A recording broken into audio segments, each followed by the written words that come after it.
par rapport à ça, pour commencer avec la séance d'aujourd'hui, qui est vraiment, il faut essayer, nous aussi, de trouver un rythme, un travail d'exploration ensemble. C'est pour ça qu'on l'appelle laboratoire, le séminaire, etc. Bon. Alors, pour réagir donc à ce que tu viens de dire, un peu comme ça, je pense qu'une piste intéressante à travailler, qui veulent travailler, nous on va les développer un peu ici, mais toujours ça serait intéressant que quelqu'un puisse prendre les pistes qui apparaissent pour les approfondir. Non, ce qu'il faut savoir quand même d'un point de vue, une fois encore neurophysiologique, c'est que les mécanismes de perception, d'apperception d'une situation sont des mécanismes qui ne fonctionnent jamais justement comme un capteur d'ordinateur ou une caméra qui filme ce qui apparaît là, n'est-ce pas, sans sélection, sans modification, etc. Alors, la vérité, c'est qu'il y a, lié à ce qui va être les premiers points aujourd'hui dans les séminaires, non, il y a quand même chez chaque individu, dans chaque organisme, n'est-ce pas, il n'y a pas une substance, une essence qui soit la même dans toute situation. Hein. J'ai rappelé la dernière fois quand même ce qui est l'axe de notre recherche sur une éthique situationnelle, qui est quand même la proposition de la phénoménologie sartrienne, donc de l'existentialisme, que l'existence précède l'essence. Ça veut dire quoi? Ça veut dire qu'on n'est pas, l'être humain n'a pas une essence transsituationnelle, n'est-ce pas, une identité qui soit tellement forte, tellement ancrée, qu'elle soit la même dans toute situation. Alors, quel est le rapport avec la perception? Le rapport avec la perception, c'est très drôle, parce qu'au fait, ce qui se passe, c'est que on peut les constater tous, on peut l'expérimenter tous, hein. C'est-à-dire que quand on fait médecine, par exemple, non, dans la deuxième année de médecine, en France c'est un peu plus civilisé la chose, mais bon, en Argentine, comment c'était, on avait des bassins énormes, des bassines non, énormes, avec des parties des corps. Non, c'est-à-dire qu'ils arrivaient, les Maccabées, dans la salle d'anatomie, ils arrivaient entiers, mais tu vois, c'est-à-dire, toi, en tant qu'étudiant, tu étudies les jambes, le cœur, la tête, le cerveau, tu étudies séparément. Alors donc, on découpe les cadavres et on les met dans des bassines avec des formules, avec une certaine odeur, non, dans la morgue, là, des premiers étages de la fac de médecine, et ça reste pareil. Moi, je vais mon séminaire d'épistémologie là-bas, et de temps en temps, je vais sentir l'odeur et voir les bassines, non, avec des bras, des têtes, non. Même je me souviens une fois dans un partiel d'anatomie, il y avait une tête, c'est mon grand-père, non. Et alors j'ai dû oublier. Bon. Alors qu'est-ce qui se passe? Il se passe que quand tu rentres dans la salle d'anatomie, la situation est que tu es un étudiant, qu'est-ce qu'il y a là est tout à fait désubjectivisé, hein, est tout à fait objectivisé, que tu vas voir, tu sais que tu vas voir des morceaux de corps, que le premier jour peut-être ça te fait drôle, mais que jamais, jamais c'est arrivé qu'un étudiant, une étudiante se sent mal, fasse un petit malaise, jamais c'est arrivé. Vous voyez? Jamais c'est arrivé que quelqu'un fasse un malaise. Or, la même personne, dont moi par exemple, hein, imaginez-vous si je me balade par la rue et tout d'un coup je vois une tête découpée et qui de surcroît ressemble à mon grand-père, ben, le plus probable c'est que bon, je tombe dans les pommes, vous comprenez? C'est-à-dire, pourquoi? Eh bien parce que la perception est une perception situationnellement structurée. Vous comprenez? C'est-à-dire qu'on ne perçoit pas comme la feuille blanche, vous voyez la fameuse mythe de la feuille blanche qui est marquée par l'extérieur, non, la perception sur une feuille blanche. Non? La vérité, c'est qu'il n'y a pas de feuille blanche qui va être impressionnée, marquée par l'extérieur. La vérité, c'est qu'il existe en permanence une production des structures qui perçoivent, donc construisent, hein, comme disait Varela, enactent, hein, c'est-à-dire construisent ce que pour nous est une perception. Vous voyez? Alors, dès là, les blagues de tous les étudiants de médecine, voilà, il y avait un qui avait pris un pénis, par exemple, avait été dans le cinéma, et dans l'entracte, non, il était allé comme s'il était en train de pisser, et alors il commence à dire oh là là, j'ai des problèmes, comme ça, et tout d'un coup, il dit j'en ai marre, et boum, il jette le pénis par terre, non? Alors les mecs, ils s'est côté. Ils se sont sentis mal, n'est-ce pas? Et alors pourquoi? Parce qu'effectivement, c'est-à-dire, tout à coup, c'était une horreur. Un pénis par terre dans les chiottes d'une salle de cinéma était une horreur, vous voyez? Or, voilà, vous comprenez, c'est-à-dire, là, ce qui faisait télescopage, c'était que d'une scène dans laquelle ça, c'était tout à fait objectivable, et on étudiait, là, et dans une salle de cinéma, ça avait un autre sens. Donc, il n'y a pas une perception, vous comprenez, et même, bien entendu, pour l'étudiant, il était tout à fait capable de percevoir ce qui était dans les chiottes de la salle de cinéma, vous comprenez. Donc, il n'y a pas de perception, il n'y a pas de perception pure qu'un individu aurait la même perception à tout moment. C'est la même chose qui arrive si vous êtes dans les urgences, n'est-ce pas?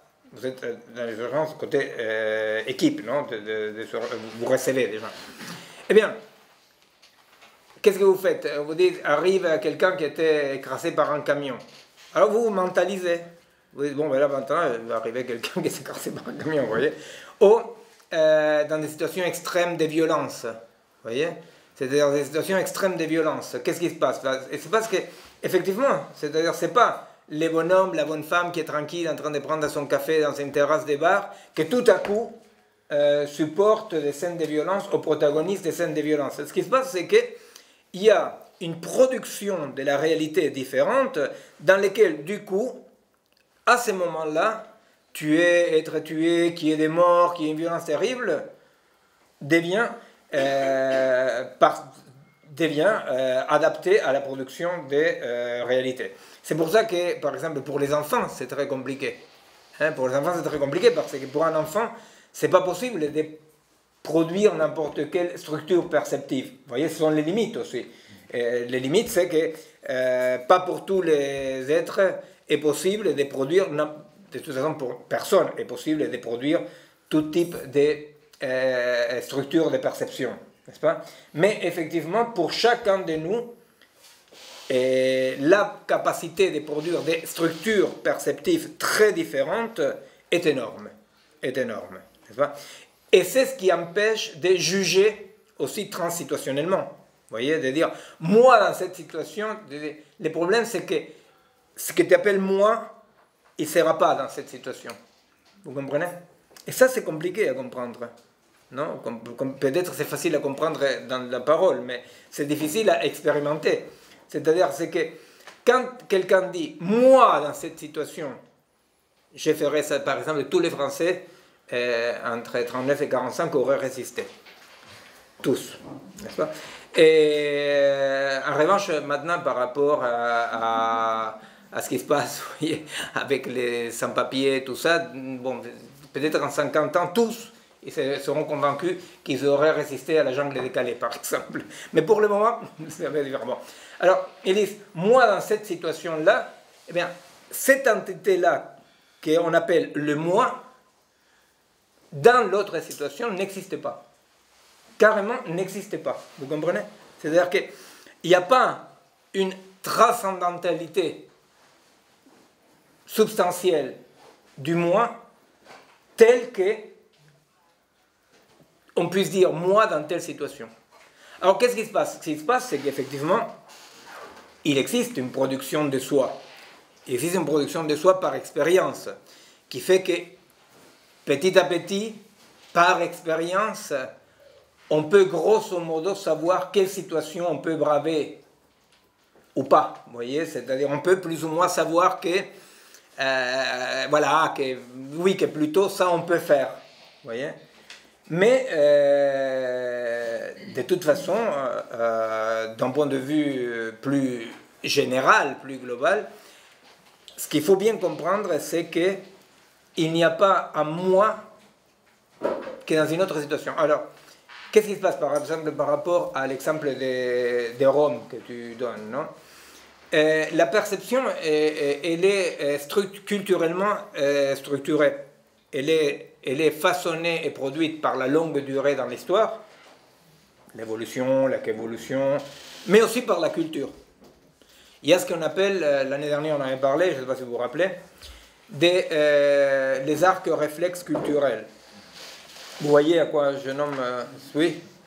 Non, un arc réflexe culturel, ça veut dire que dans la production de cette perception, même physique là, non, il y a des variantes culturelles qui rentrent en ligne de compte. Ça veut dire quoi? Ça veut dire que par exemple, si je vois quelqu'un qui mange le couscous huileux avec les doigts, je peux sentir avec mon corps quelque chose qui me déplaît. Vous voyez? Comme quelqu'un voit passer une fille avec une mini-jupe et il va sentir qu'il y a quelque chose qui le choque. Vous voyez? Ou comme, vous voyez, c'est-à-dire que, donc, culturellement, la culture façonne des arcs réflexes. Ça veut dire quoi, arc réflexe? Là, je parle en biologie, ce n'est pas une métaphore. Hein. Arc réflexe, ça veut dire toutes les réactions physiques hein, qui ne passent pas par le cortex, arc réflexe, n'est-ce pas? C'est-à-dire qu'elles n'arrivent au cortex que dans l'après-coup de l'acte. Ben, c'est comme le réflexe, vous savez, quand les toubibs, boum, boum, boum, vous cognez sur les genoux. C'est-à-dire que vous vous rendez compte, en général ça ne marche pas, non, mais quand ça marche, vous vous rendez compte que vous avez bougé le pied après que vous l'avez bougé. Ça c'est tout comme ça, à vrai dire, dans les corps, mais bon, peu importe. Et au fait, qu'est-ce qui se passe? Il se passe que c'est une naturalisation de la culture.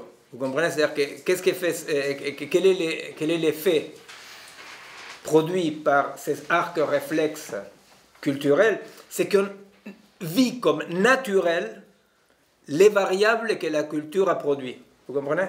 C'est-à-dire que, par exemple, les mecs qui regardent une nana en burqa et qui va dire « Oh, quelle horreur !» ou qui regarde une nana en mini-jupe, il va dire « Il va être choqué. » Qu'est-ce qu'il va dire?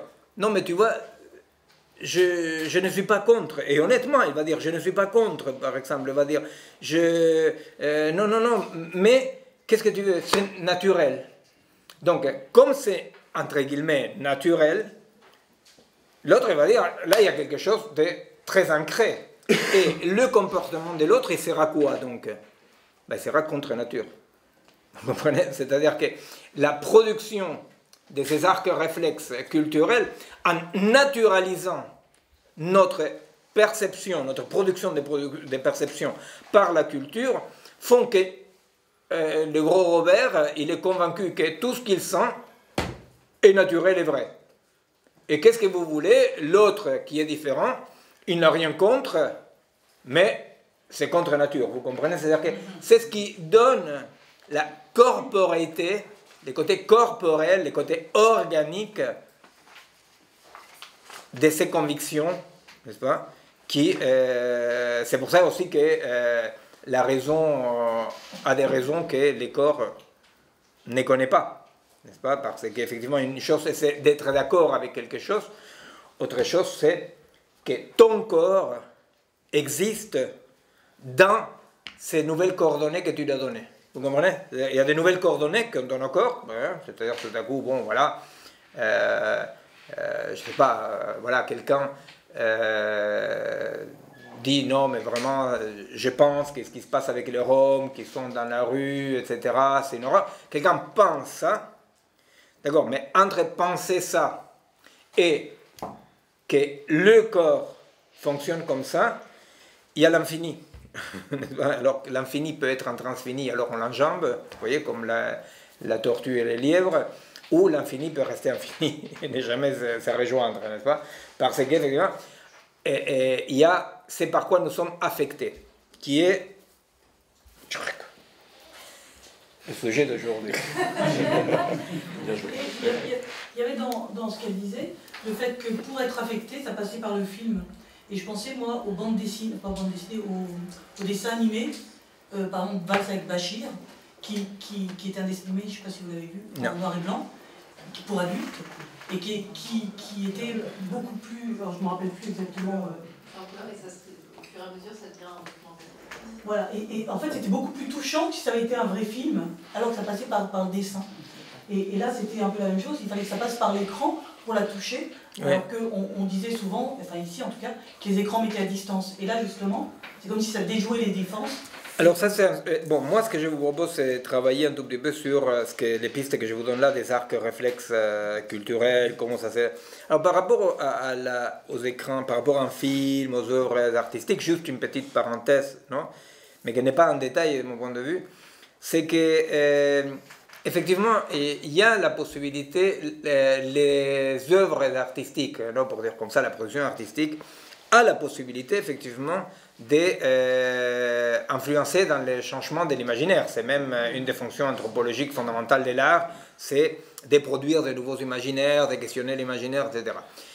Alors, de ce point de vue-là, effectivement, comme l'art ne sont pas des concepts, mais des percepts, c'est-à-dire on perçoit ça directement, il y a une voie plus directe à la perception corporelle, pour dire comme ça. C'est-à-dire qu'on est plus facilement affecté dans le sens des surfaces d'affection. On est plus facilement affecté par une œuvre d'art que par un concept. Le problème, et c'est là la parenthèse, mais c'est juste une parenthèse, hein, c'est que le danger est la esthétisation. Vous voyez, c'est-à-dire que c'est un truc délicat. Vous voyez, parce que, bon, au même moment qu'on vire les Roms, que tout le monde s'en fout parce qu'ils te volent la bicyclette, je sais pas quoi, Django Reinhardt est vraiment le dieu des dieux, vous voyez. Et on va tous voir les films sur les tziganes qui avait fait là l'autre, c'est quoi, c'est un bulgare, c'est un roumain, je sais pas comment... Costa Rica, oui, voilà. Non. Et alors, tout le monde va voir les films sur les gitans, et c'est fantastique, je sais pas quoi, mais les problèmes, disons, c'est quand même c'est un truc délicat, hein, parce que c'est vrai que par l'art, hein, c'est une chanson, tout à coup, une œuvre d'art, un film, un roman, hein, arrive à toucher les mondes dans lesquels vivent nos croyances, comme disait Proust, hein, les mondes dans lesquels vivent nos croyances, hein, mais à la fois, le danger, c'est qu'il y a le problème d'une esthétisation. Vous voyez, c'est-à-dire... et ça, c'est un problème, bon, juste, c'est comme ça, il n'y a pas une bonne solution, mais c'est un problème parce que, disons qu'il ne suffit pas d'être affecté pour avoir, entre guillemets, la bonne réponse. Vous voyez, c'est-à-dire, d'accord, on est affecté, on est donc touché, organiquement touché, mais ce n'est pas parce qu'on est touché qu'on a la bonne réponse, vous comprenez, c'est-à-dire, et donc, une des dérives comme ça, des glissements, d'être affecté épocalement à travers l'art, c'est l'esthétisation. Hein, comme on peut esthétiser la pauvreté, esthétiser la violence, esthétiser, vous voyez, il y a... Donc, non, mais c'est juste une parenthèse. Alors, en continuant cette idée d'explorer la problématique qu'on pose là, qui est la... Je vous rappelle, non, c'est-à-dire, on dit les points de départ et les points d'arrivée, et le boulot, c'est au milieu. Les points de départ étaient la question que j'ai posée la dernière fois au début de notre travail, qui était de dire, bon voilà une civilisation, une époque dans laquelle on se trouve en permanence informé des menaces écologiques, démographiques, économiques, de tout point de vue, n'est-ce pas, politiques, bon, des menaces terribles, et voilà une même population qui ne réagit pas, qui ne se comporte pas de la sorte. N'est-ce pas? C'était les points de départ. Et Jean-Yves, tu avais fait circuler un passage de Spinoza, non? Vous l'avez vu, non? Le passage de Spinoza dans lequel il dit, non? Tu peux rappeler?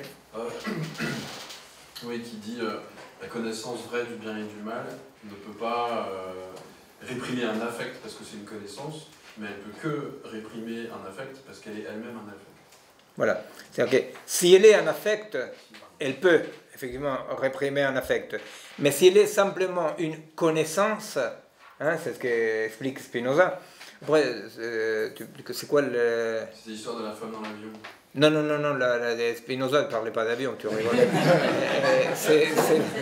Dans quel passage de... Éthique 4, proposition 14. Voilà. Ok. Moi j'en connais deux aussi.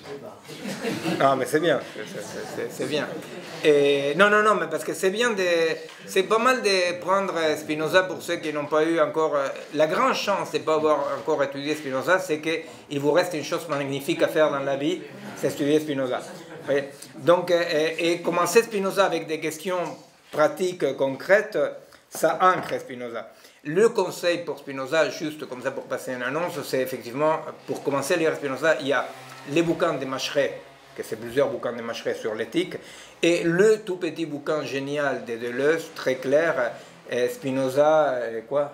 Philosophie pratique. Philosophie pratique, ou les cours à Vincennes de Deleuze sur Spinoza, bon, pour entrer dans Spinoza. Bon.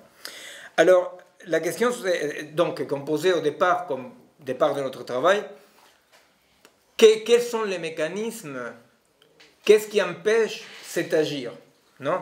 Qu'est-ce qui empêche cet agir face à l'information, hein? Parce que c'est un tout petit peu, pour dire comme une sorte de métaphore, c'est comme si, avec des synapses coupées. Vous voyez pourquoi? Parce que, c'est que, vous savez, il y a des maladies neurodégénératives très graves qui vous enlèvent la sensibilité. Et alors, quelqu'un qui a ça, par exemple, il peut avoir la main sur une poêle brûlante et il la laisse. N'est-ce pas? Et s'il a la chance de ne pas avoir l'odorat aussi abîmé, au bout d'un moment, il dit il y a un barbecue, vous voyez. Et, bon, mais sinon, voilà, il s'est brûlé. Et alors, effectivement, si on n'a pas de synapses coupées, on retire la main. Alors, là, dans la problématique qu'on pose, notre société, dans l'ensemble, se comporte comme si on avait des synapses coupées. Vous voyez, c'est-à-dire que le bordel avance, il est là, il y a les menaces apocalyptiques de plus en plus, mais on reste avec la main sous la poêle, n'est-ce pas? Alors, la question, c'est d'essayer de comprendre quels sont les mécanismes qui font que cette information ne touche pas. Hein? C'est-à-dire quels sont les mécanismes qui coupent les synapses. Et le point d'arrivée de notre travail est effectivement une éthique de la situation. Hein? Une éthique de la situation dans un point de vue de la phénoménologie un peu existentialiste, non? Revisiter peut-être, mais bon. Alors, pour continuer là-dessus, quelques éléments comme ça pour pouvoir penser ça. Je ne sais pas si, si tous sont clairs ou pas, parce que comme il y a des gens de l'année dernière, autrement, et ça serait intéressant de comprendre quelle est la différence entre perception, aperception, conscience et information. Alors, à quoi on appelle perception? À quoi on appelle perception? On peut dire qu'on nomme perception à le fait que les corps cohabitent dans une sorte de continuum physico-chimique. Vous voyez? Un continuum physico-chimique. Pourquoi un continuum? Parce qu'à niveau moléculaire, les rapports avec l'environnement est un rapport médié par des échanges physico-chimiques. Dans ces échanges physico-chimiques, il existe effectivement, qu'on pourrait dire en reprenant Deleuze et Leibniz, des plis. C'est-à-dire que ce continuum n'est pas un continuum indifférencié, il y a des organismes, il y a des plis. Pourquoi l'idée des plis? L'idée des plis, c'est parce que, vous voyez, c'est comme les plis d'une nappe, c'est-à-dire les plis. Pourquoi on parle des plis? On parle des plis parce que entre l'environnement et l'organisme, il n'y a pas une discontinuité des substances, des matières. Vous voyez? Le pli, il est fait de la même matière physico-chimique que les milieux. Vous voyez? C'est compréhensible ça, non? C'est pour ça l'idée du pli. Alors, ce qui existe, c'est qu'effectivement, les organismes fonctionneront sur les principes d'une unité propre. Alors, cette unité, nous, on va le nommer le soi. Mais le soi comment? Le soi dans le sens que l'immunologie le parle, vous voyez? C'est-à-dire, il y a un soi immunologique, un soi corporel. Vous comprenez? Ça veut dire un soi immunologique. Ça veut dire, soi immunologique, ça veut dire qu'un organisme, quel qu'il soit, tout organisme vivant, du plus simple au plus complexe, a des fonctionnements de ce qu'on pourrait appeler un soi immunologique. Ça veut dire quoi? Ça veut dire que les molécules et les parties qui font partie du pli, donc du corps, actuent dans quelque chose qui marque une différence entre le soi et le non-soi. Vous voyez? Le soi et le non-soi. Mais cette division entre soi et non-soi, pourquoi on parle d'immunologie? Parce que l'immunologie, c'est l'exemple le plus clair, n'est-ce pas? Le fonctionnement le plus clair pour déterminer un intérieur, un extérieur, une différenciation, n'est-ce pas? Et alors, cette intériorité-là, cette pli-là, physico-chimiquement, n'est pas fait d'une autre matière que l'environnement. Vous comprenez? C'est-à-dire, d'un point de vue moléculaire, il y a un continuum. Il y a un continuum même d'un point de vue des fonctionnements intriqués. Vous savez, il y a des jours, donc, il y a eu le prix Nobel de médecine qu'il a eu par une avancée dans quelque chose qu'on savait depuis très longtemps, mais qu'ils ont pu démontrer des choses concrètement, sur les rythmes biologiques.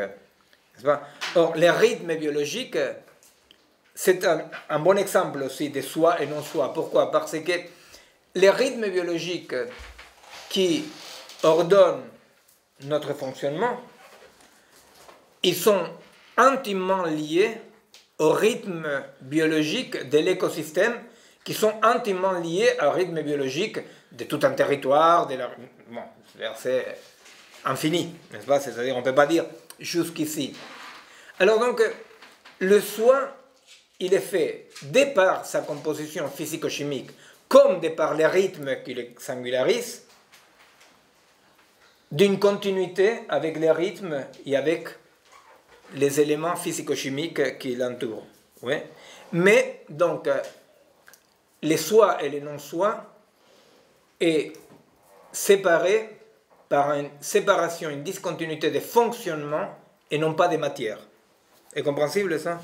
C'est-à-dire que l'organisme, il est séparé de son milieu, non pas par une matérialité différente, mais par un fonctionnement différent.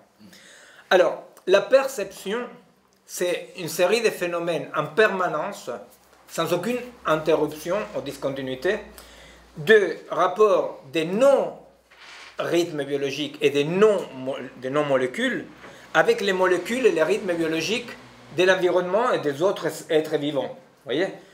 Alors, la perception est une sorte de va-et-vient hyper complexe continu. Alors, tout organisme est en permanence dans la production des processus de perception, en permanence. Alors, tout ce qui est perçu en permanence n'est pas quoi? N'est pas aperçu par l'organisme.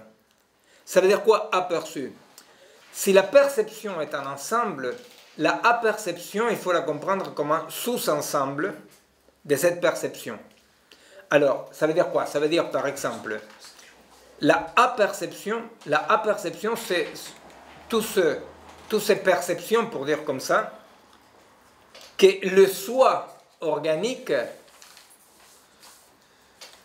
intègre comme, ou enregistre comme en étant là.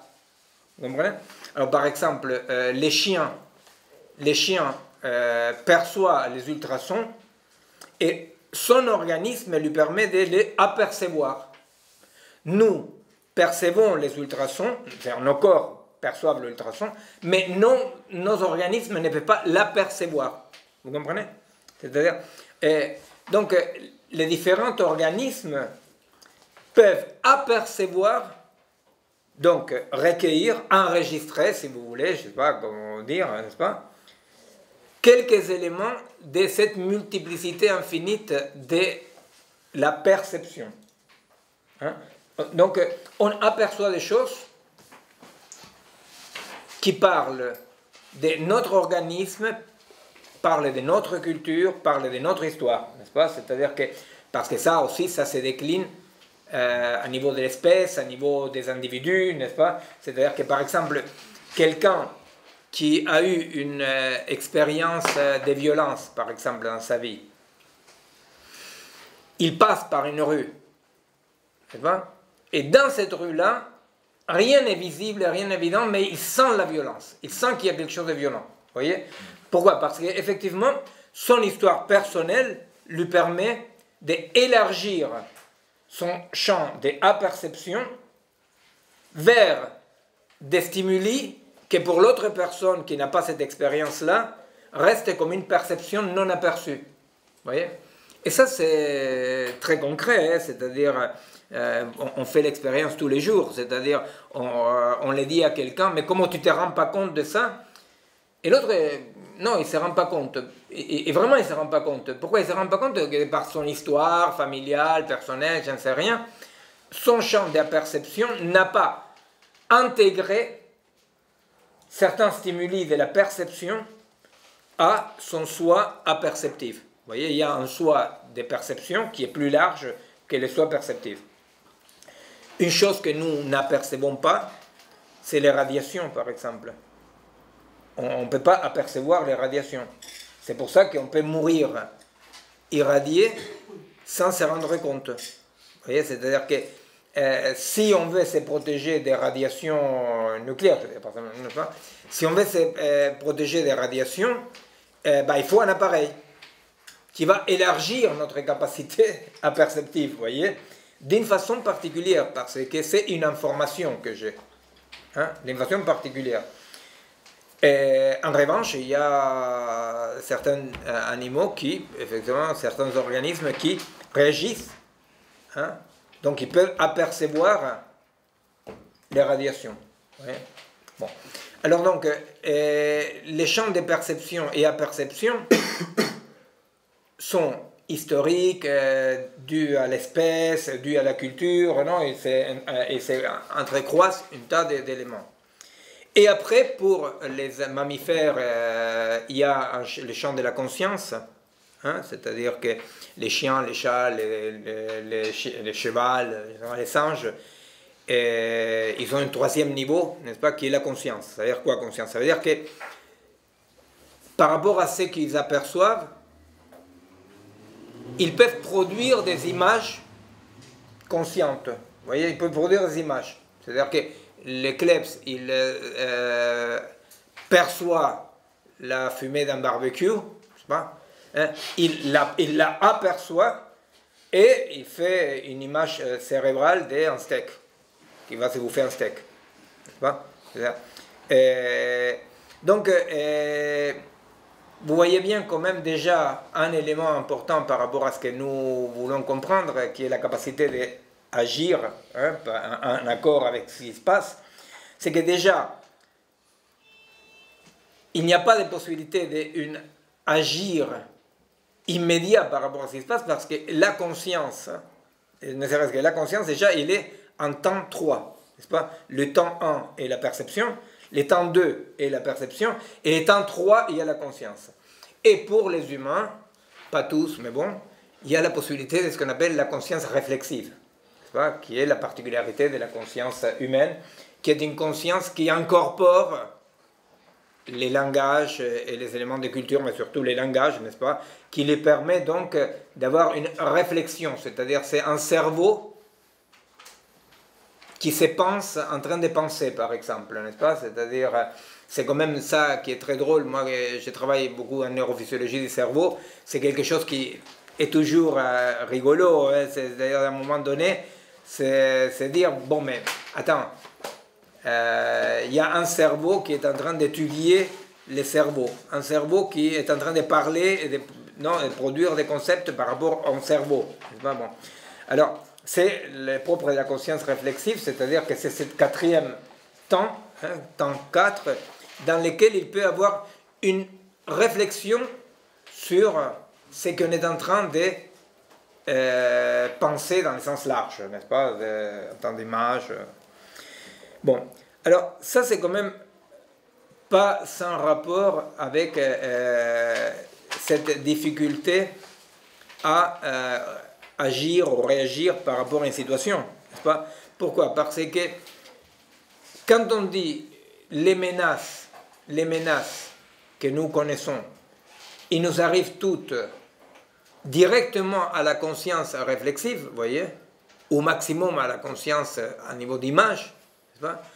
Bah, on dit effectivement, ces passages de Spinoza, on est en train d'expliquer ça, on est en train d'expliquer qu'effectivement les corps existent dans la perception. Et ils fonctionnent dans une dialectique perception à perception.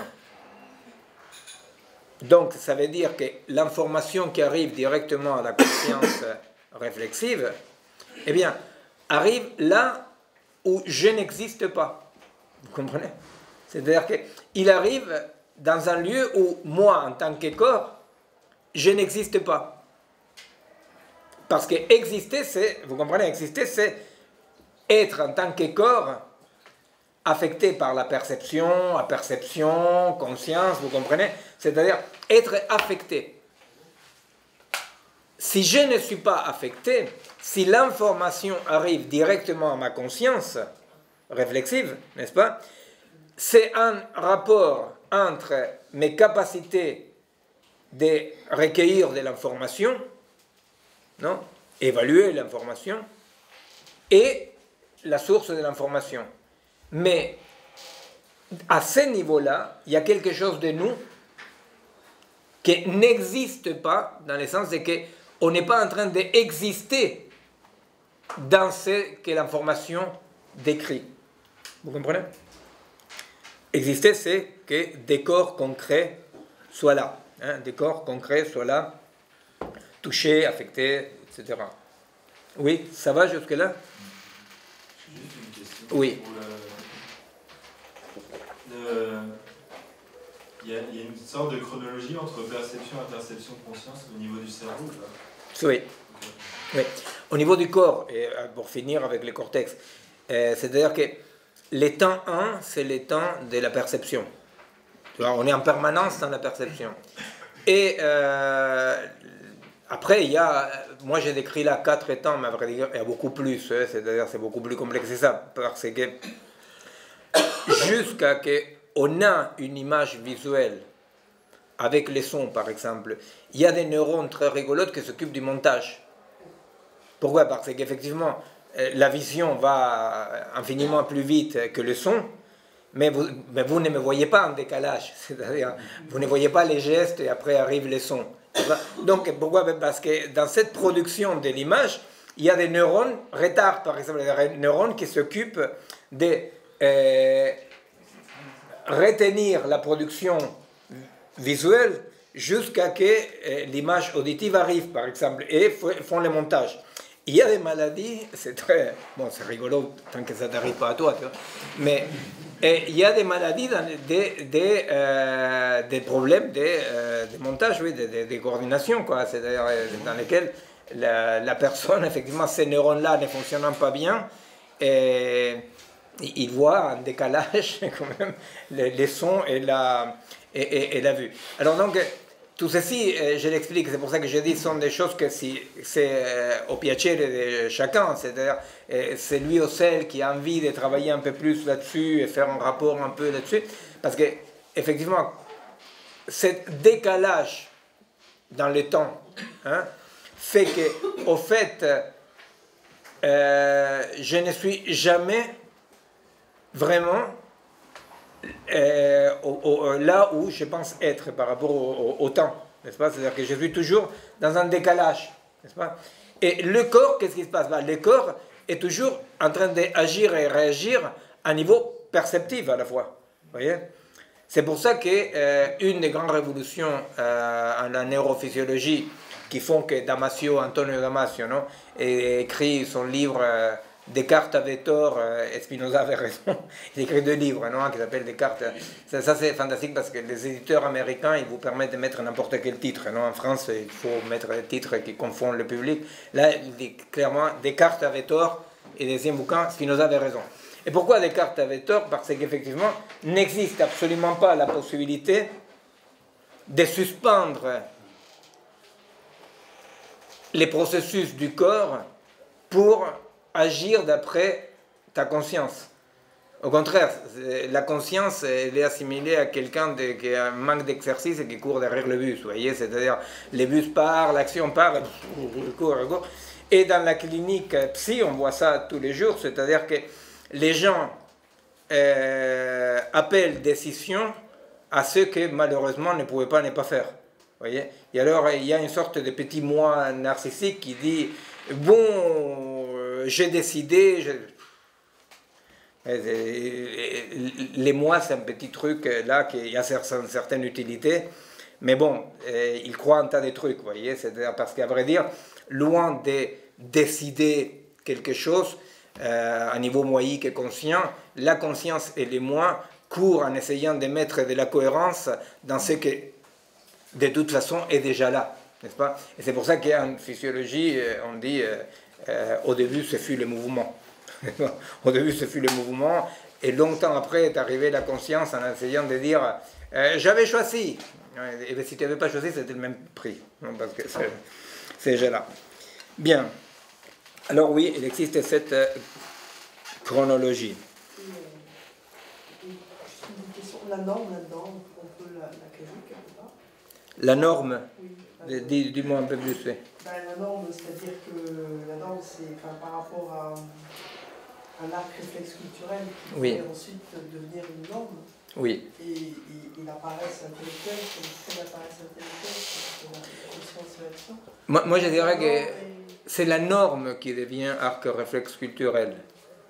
N'est-ce pas? C'est-à-dire, il n'y a pas un arc réflexe culturel qui après devient norme. C'est que les normes sont corporisées, incorporées, métabolisées corporellement. N'est-ce pas?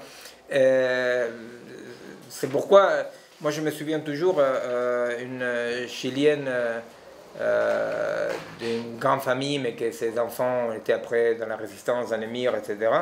Et qu'on avait fait une émission pardon, sur France Culture avec elle.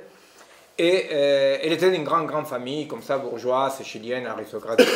Et alors, elle expliquait, c'était un courage incroyable et hyper intéressant, à expliquer dans cette émission de France Culture, comment elle, quand elle était petite, elle voyait les Indiens qui la servaient, qui chargeaient les poids, qui nettoyaient, il les percevait comme presque des petits animaux sympathiques.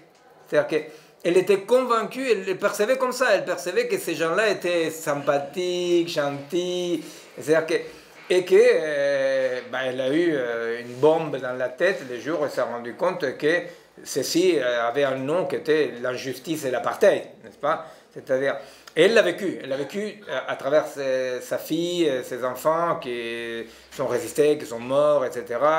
Elle a vécu cette injustice-là, et c'est ce vécu-là qui faisait que cette dame, Madame Castillo, pour ne pas la nommer comme on dit, Madame Castillo, elle disait, c'est-à-dire, ce qui a changé, c'est pas mon point de vue dans le sens d'un point de vue d'opinion. Ce qui a changé, c'est mon point de vue corporel. Un point de vue est toujours quelque chose de corporel, n'est-ce pas? C'est-à-dire que le corps de Madame Castillo avait changé de point de vue, vous voyez, c'est-à-dire avait changé de point de vue, mais corporellement changé de point de vue. Et tout à coup, elle existait d'une autre façon. Ouais. Et c'est aussi un tout petit peu un point qu'on va avoir tout à l'heure, cette discontinuité aussi entre les différents points de vue, en parlant des points de vue matériels, vous voyez, c'est-à-dire un point de vue, c'est pas, je nomme ici point de vue non pas un point de vue subjectif, vous voyez, changer d'opinion, mais point de vue, on peut l'utiliser comme on veut, j'explique comme j'utilise les mots, non? J'utilise là point de vue dans le sens d'un point de vue corporel, d'être situationnellement situé, n'est-ce pas? C'est-à-dire déterminé, c'est-à-dire que je suis affecté comme ça, que pour rappeler un peu la question de la menace, c'est un sacré truc, le problème c'est que nos contemporains ne sont pas dans des points de vue corporels dans lesquels la menace les affecte corporellement, vous voyez, il y a quelque chose qui n'arrive pas à nous affecter corporellement. Et je trouve que cet exemple de Madame Castillo, qui était vraiment honnêteté, elle a fait un bouquin, si vous voulez le voir, aussi des dialogues avec sa fille Carmen Castillo, sa fille, c'est Madame Castillo, la mère, pardon, que, bon, effectivement, c'était un exemple concret de comment dans la vie, quelqu'un, effectivement, par une expérience, vous voyez, c'est-à-dire c'est la mère, sa fille emprisonnée, les Pinochet, les morts, les fuir, vous voyez, c'est-à-dire tout à coup, bah, elle comprend que les Indiens Mapuche qui nettoyaient sa merde n'était pas un petit animal sympathique, n'est-ce pas? Qui était quelqu'un dont elle se sentait du même côté aujourd'hui parce qu'elle avait expérimenté ce qui était l'injustice, n'est-ce pas? Alors, effectivement, on pourrait voir là-dedans un côté un peu égoïste de dire ah oui, c'est parce que ça te touche. Ça peut être ça. Dans les cas, ce n'était pas du tout ça, n'est-ce pas? Ce n'était pas parce que ça te touche personnellement. Au contraire, elle avait assumé que quand on est affecté par un point de vue situé situationnellement, déterminé situationnellement, que donc ne regarde pas que son petit moi, vous comprenez? C'est pas qu'elle avait dit à moi ça me touche. Elle était touchée, elle expérimentait ce qui est l'injustice, et c'est ça les changements de point de vue. Sinon, les changements d'opinion, parce que maintenant c'est à toi que ça touche, effectivement ça n'a rien à voir avec ces points de vue matériels, corporels dont je parle. Je me souviens toujours un crétin, un chanteur français qui a acheté des terres en Patagonie en faisant virer des Indiens Mapuche, je sais pas quoi, un pauvre crétin. Et les pauvres alors le pauvre crétin, lui, il avait une chanson de révolte parce que les ampoules les avaient rattrapés. Alors il s'est révolté contre la société. Alors, ça, vous voyez, ça c'est pas un changement de point de vue corporel. Ça c'est la triste histoire d'un tout petit moi de merde qui regarde ses petits intérêts. Vous voyez, quand je dis que dans la vie on peut changer de point de vue corporel, je parle d'expérimenter, exister avec son corps dans un autre point de vue. Et ça arrive parfois non, parfois on est né dans une famille de gauche, on était toujours de gauche, et alors, mais c'est vrai que ces changements, par exemple, de perception, sont très intéressants quand quelqu'un tout à coup expérimente. Vous voyez, par exemple, ça arrive avec les hommes, quand on a une fille, hein, moi que je n'ai une tonne de filles, et tout à coup, effectivement, on ne perçoit plus le monde comme un homme. Vous voyez, c'est-à-dire que tout à coup, on perçoit qu'est-ce que c'est d'être une fille, qu'est-ce que c'est d'être regardé comme une fille, vous comprenez? C'est-à-dire qu'on expérimente avec cette symbiose avec nos enfants, n'est-ce pas? On peut expérimenter quelque chose qu'avant, on n'expérimentait pas. Vous voyez?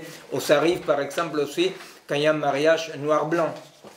Hein? C'est-à-dire, voilà, le blanc va expérimenter à travers son fils, sa fille métisse, vous comprenez qu'est-ce que c'est d'exister en tant que noir, par exemple. Voilà. Donc, les points de vue changent, ils changent, les points de vue matériels changent, mais ce n'est pas un changement d'opinion. Ouais. Excusez-moi, parce que je me posais la question quand même du poids du discours. C'est-à-dire, des fois, on voit dans l'histoire des situations où des situations où les gens sont opprimés, oppressés, exploités. Et puis soudain, il y a des gens, plusieurs personnes, ou une seule personne, qui arrivent à mettre des mots dessus, et arrivent à mettre un discours, et ce discours fait que ça change totalement la vie. Absolument. Mais là, il ne touche pas la conscience, parce qu'il s'agit bien de mots et de discours qui sont mis. Donc par rapport, je réagissais par rapport à... Comment vous voyez ce C'est bien sûr. Dans les schémas que j'avance là, dans les dispositifs que j'avance là, je dirais que ce qui se passe, c'est que parfois un discours ou un livre, même théorique, permet de modifier l'imaginaire du monde, n'est-ce pas? C'est-à-dire que tout à coup, ça permet d'imaginer tout à fait autre chose. Hein? Je pense par exemple que Travail salarié et capital de Marx, par exemple, le tout petit feuillet là, non, dans lequel il explique qu'est-ce que c'est la plus-value. Je pense qu'il y a des millions d'êtres humains dans le monde dans lesquels tout à coup la différence, c'est un tout petit travail que fait Marx pour expliquer aux ouvriers la plus-value, et qu'il explique de façon géniale, par la clarté et par l'exactitude, explique la différence entre travail et force de travail. Et il explique tout bêtement qu'on ne paye pas le travail à l'ouvrier.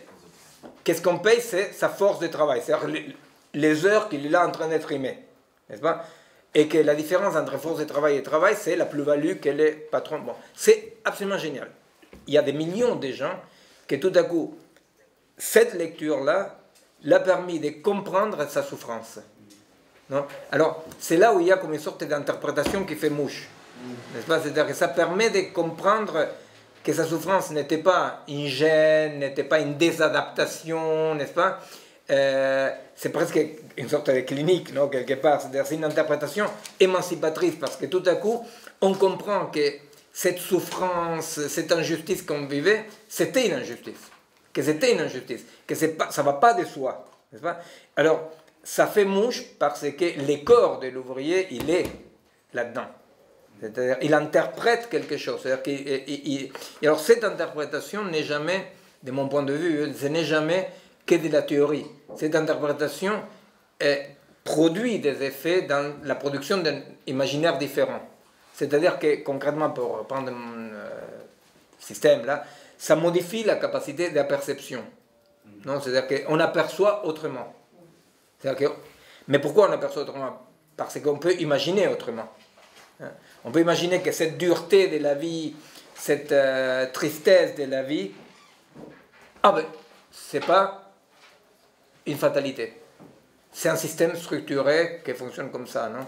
Alors je crois que c'est pour ça que la théorie est tellement importante quand la théorie se coltine avec la réalité, avec la pratique. Sinon, la théorie qui se renvoie à elle-même, c'est absolument stérile. Mais de la même façon, une pratique qui n'est capable, à un moment donné, de cette réflexion qui crée un nouvel imaginaire, aussi reste dans une stérilité, une répétition. Que c'est exactement le moment historique que nous vivons. C'est-à-dire, nous n'avons pas aujourd'hui les catégories théoriques capables de produire un imaginaire qui nous permet de lutter, résister et créer autre chose que ce qui nous arrive comme fatalité, n'est-ce pas? Alors, ça ne sera pas une théorie produite dans la tête de quelqu'un, ça sera quand même... Mais les moments où la théorie devient praxis, c'est les moments où la théorie devient interprétation. Interprétation qui libère. Et dans la clinique, c'est comme ça. Dans la clinique, quelqu'un qui souffre, qui a mal, et je ne sais pas quoi, et tout à coup, une interprétation qui fait mouche, une interprétation qui permet de donner un sens, et donc ouvre de nouveaux possibles. Parce que c'est ça, l'émancipation, c'est l'ouverture de nouveaux possibles.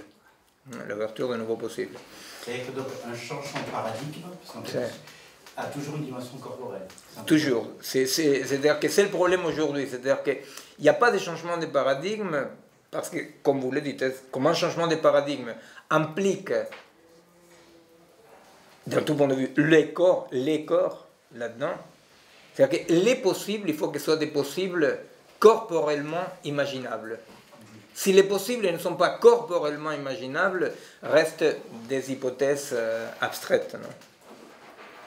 Et on voit bien que là-dessus, l'époque elle est terrifiante, parce que les menaces, nous les voyons parfaitement. L'envie de nous en sortir, c'est pas ce qui manque à des millions de personnes. Et il y a quelque chose là qui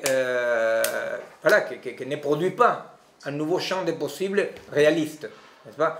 Alors, on va répéter les vieilles trucs, on va essayer les choses, et ça produit encore plus en plus de tristesse, parce qu'on dit, mais comment on a essayé ça, on a fait ça, on a pris le pouvoir là, on a fait une révolte là, on a fait une communauté là, et on n'arrête pas d'éprouver que encore ces nouveaux champs de possibles dans lesquels les corps et les croyances, non? Parce que les croyances sont corporelles, non? Elles sont ancrées corporellement, encore n'existe pas. Ou s'il existe, il est très diffus, non difficile à... Certainement, je crois quand même que ça existe dans des pratiques. Il doit exister dans des pratiques qui s'ignorent qui ignorent la puissance qui sont des créations de nouveaux paradigmes. C'est pour ça qu'il faut avoir l'attitude éthique du Goethe toujours, non? De dire où est-ce qu'il y a des pratiques qui vont faire émerger un nouveau paradigme. Mais bon, effectivement, voilà. Bien. Alors... C'était un thème de travail l'année dernière qui était de s'intéresser pourquoi certaines luttes sociales aujourd'hui ne résonnent plus avec le reste de la société, comme si effectivement le combat des ZAD restait comme enfermé dans sa dimension propre et n'arrivait pas à résonner comme l'IPS a pu résonner dans les années 70. Voilà. C'était de voir effectivement pourquoi, quand on parlait de la lutte des classes, tout le monde était intéressé par la lutte des classes. Le bourgeois était intéressé par la lutte des classes, le prolétaire était intéressé par la lutte des classes. Voilà. Pourquoi? Et ça, c'était une vraie question. C'est-à-dire aujourd'hui, on dit effectivement la naissance d'un paradigme va venir là où il y a des pratiques qui engagent le corps, l'art, Miguel évoquait l'art, mais aussi les luttes sociales, les pratiques sociales, et de se questionner là-dessus. Voilà. Et ça, c'était un axe de travail qui était ouvert au groupe. Et voilà, parce qu'effectivement, on dit je m'engage parce que ça me touche. Et on a cette impression du supermarché de l'engagement. Je vais effectivement à Stalingrad faire des distributions parce que la situation des migrants me touche. Et la question, c'est de se dire qu'est-ce qui effectivement fait que je ne peux pas ne pas m'engager. Voilà, sachant qu'évidemment, après la question c'est qu'est-ce que l'engagement. Bon, et il semblerait, après la question c'était ça, pourquoi effectivement il y a 50 ou 60 ans, je ne pouvais pas ne pas m'engager. Voilà. Et donc ça, c'était un thème, et franchement, ça reste, à mon sens, quelque chose qui reste là, c'est la destination du groupe que je dis ça, c'est quelque chose qui, je pense, doit être creusé, peut être creusé. Pourquoi, on l'avait évoqué, pourquoi les ZAD n'arrivent pas à produire un imaginaire désirable, plus désirable qu'eux. Enfin, c'était une hypothèse. C'est pour ça aussi d'ailleurs que le côté esthétisant de l'art n'est pas non plus... il faut une esthétique. Il faut aussi une esthétique qui soit désirable par rapport à des pratiques. Je me risque à une question. Oui. Est-ce que la conscience de soi peut vivre pour elle-même, ou n'a-t-il pas, à mon sens, une autre question, qui est que la conscience de soi se nourrit d'une utopie collective. Et donc, je ne suis pas philosophe, je suis historienne de formation. Ce qui me frappe, je viens d'une famille communiste, j'ai vécu sous le franquisme. Ce qui me frappe, c'est, je veux dire, quelque chose qui certainement va vous faire réagir, c'est que très souvent la guerre produit des monstres, mais elle produit aussi une avancée extraordinairement importante en termes d'émancipation des individus. Faut-il la guerre? Alors, la démocratie, au contraire, s'emploie à promouvoir la paix.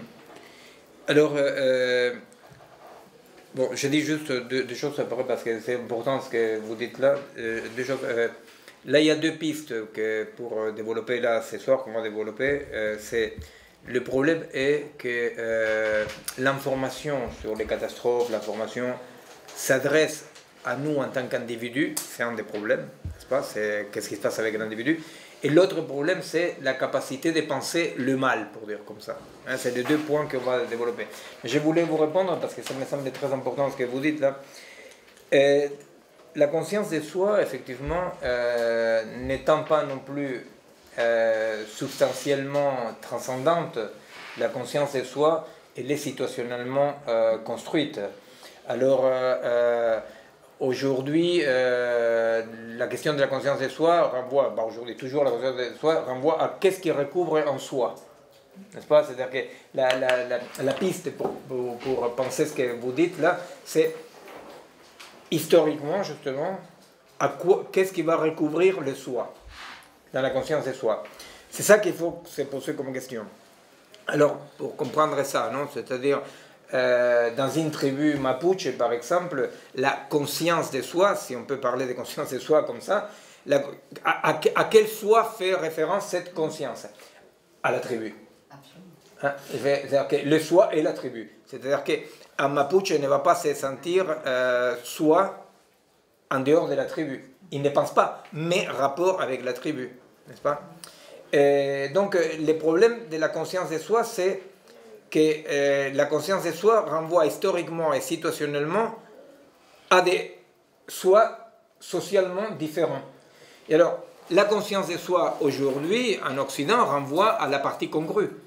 Ça renvoie à l'individu tout petit, moi, c'est pas le corps, c'est ma santé, c'est pas pareil, c'est pas pareil. C'est-à-dire, penser à son corps en termes de santé surveillée, ça n'est pas pareil du tout que expérimenter son corps, n'est-ce pas? Parce que tous les messages de biopouvoir disciplinaires par rapport à la santé font au contraire que de moins en moins nous expérimentons notre corps. Au contraire, on se méfie de notre corps et on discipline les pratiques corporelles par rapport aux informations médicales.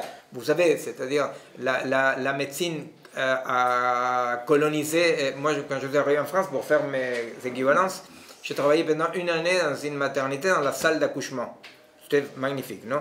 Alors, à l'époque, il y avait celle qui accouchait accroupie, celle qui criait, celle qui voulait faire la méthode sophrologie dite accouchement sans douleur, je sais pas. Bon, chacun faisait comme il voulait. Et certaines femmes demandaient la péridurale, bon voilà. Et j'ai vu, quand même, en très peu d'années, comment la médecine a colonisé l'accouchement. Comment la médecine a colonisé la grossesse, n'est-ce pas? Alors, c'est pas pareil, vous comprenez, l'expérience d'accoucher, l'expérience corporelle de la grossesse, que la préoccupation colonisée par la médecine par la santé de la femme enceinte. Parce que, tout bêtement, on vous aliène cette grossesse. Hein? C'est-à-dire, on vous aliène la grossesse comme vous allez.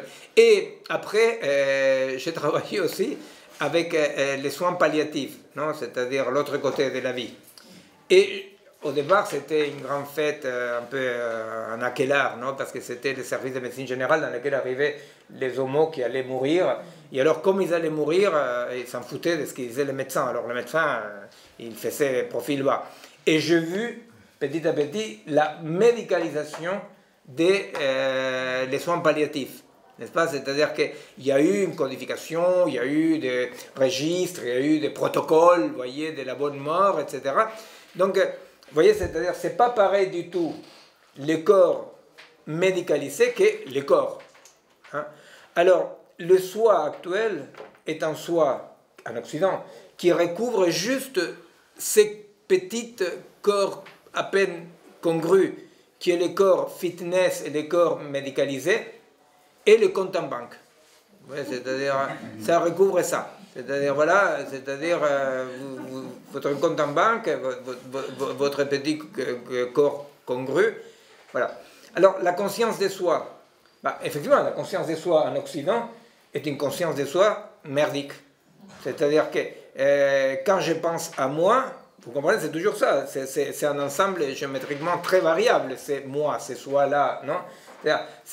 On dit, mais pense à toi, et l'autre il dit, oui, je pense à moi, c'est pour ça que je ne bouge pas, quoi, parce que j'ai aucune puissance, non? C'est un tout petit peu l'anecdote que je vous ai racontée qu'on a dans la paternité à Héraclite. Vous vous rappelez du mec qui avait sa sœur malade et qui s'en va, non? Et alors Héraclite lui dit, mais tu n'as pas pensé à toi.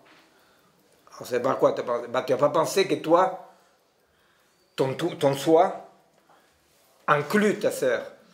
Alors tu es idiot. En t'en allant, tu t'es amputé douloureusement d'une partie de toi. Non? Tu aurais dû penser à toi. Non? Tu aurais dû penser à toi. Alors, aujourd'hui, pour expliquer ça, mettons, dans une école de commerce, il faudrait 3 ans. Grosso modo, non? Parce que les petits monstres d'école de commerce, ils disent si j'investis dans ma sœur, quel est le retour sur investissement? Vous voyez, c'est-à-dire. Alors, donc, effectivement, le problème de la conscience de soi, c'est ça. Hein? Et alors, dans les périodes de guerre, dans les périodes de révolution, dans les périodes comme ça d'exception, ce qui va se passer, c'est que, par force, les dimensions tragiques de la vie émergent. Les dimensions tragiques de la vie émergent, n'est-ce pas? Alors, il y a une sorte de saturation du sens, n'est-ce pas? Il y a trop de sens, hein? C'est-à-dire, c'est ce que disaient les résistants comme Robert, qui disait il mangeait le camembert et il disait encore qu'un que les Boches n'auront pas. Acte de résistance, il se bouffait le camembert. Et alors, donc, effectivement, c'est-à-dire sont des moments dans lesquels tout prend sens.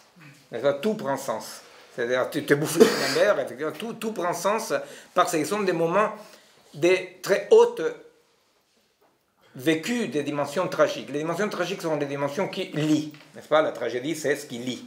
Hein? C'est par essence, c'est ce qui lie. Voilà. Qui s'oppose aux dimensions du grave, ce qui est grave. Ce qui est grave pour ta pomme. Hein? C'est-à-dire, ce qui est tragique, c'est ce que nous partageons. Alors, dans les périodes de paix, effectivement, ce qui se passe, c'est que l'accès aux dimensions tragiques est un accès réservé. Réservé, quoi.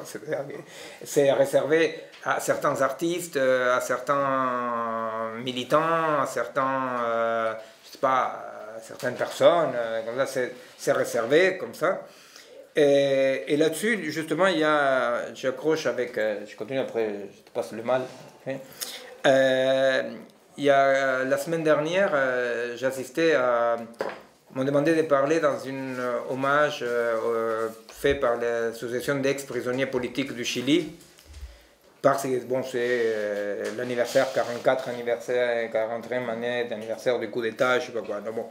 Et alors, il y avait tous les camarades, il y avait des jeunes aussi, mais il y avait surtout des camarades qui avaient été en tôle au Chili, de différentes organisations, syndicats, peu importe.